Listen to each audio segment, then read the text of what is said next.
She Rides Shotgun is out on Amazon Prime, directed by Nick Rowland, starring Taron Egerton, Anna Sophia Hager, Rob Young, Odessa Ezion, and John Carroll Lynch. An adaptation of a novel by Jordan Harper, which I have not read.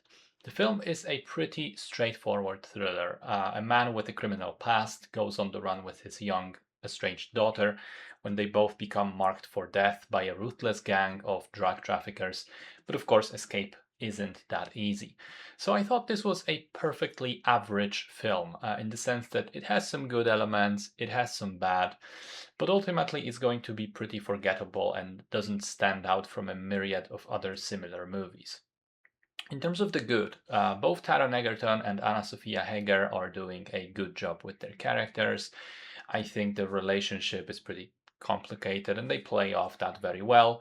The film also has amazing cinematic feel in terms of how it looks. Some very effective shots of the American open road, which to me is endlessly captivating and atmospheric imagery.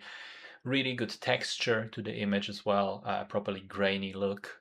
Finally, the ending scene with the final shot was unexpectedly sort of poignant and depressing in a good way, a bold way to cap off the film. On the bad side, I think that the plot is kind of nonsense. For instance, it's implied that Nate killed a big gang leader in prison right before being released, which is what started the whole problem and gets him in trouble. But the film doesn't really bother to go into that and explain why he would do that in the first place, or why he was released afterwards.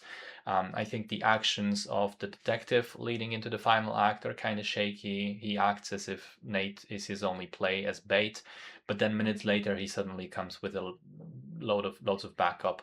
Um, Also, the way Polly goes into the camp at the end, while it's shot rather nicely as a sequence, it's kind of very silly from storytelling perspective.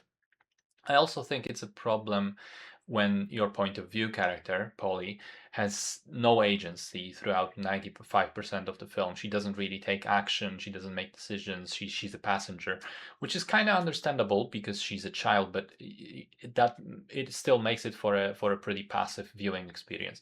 And finally, I hated the use of music. I think the film is very insistent on hammering the point and telling you exactly what you need to feel at any point in time by using the most obvious jarring song possible.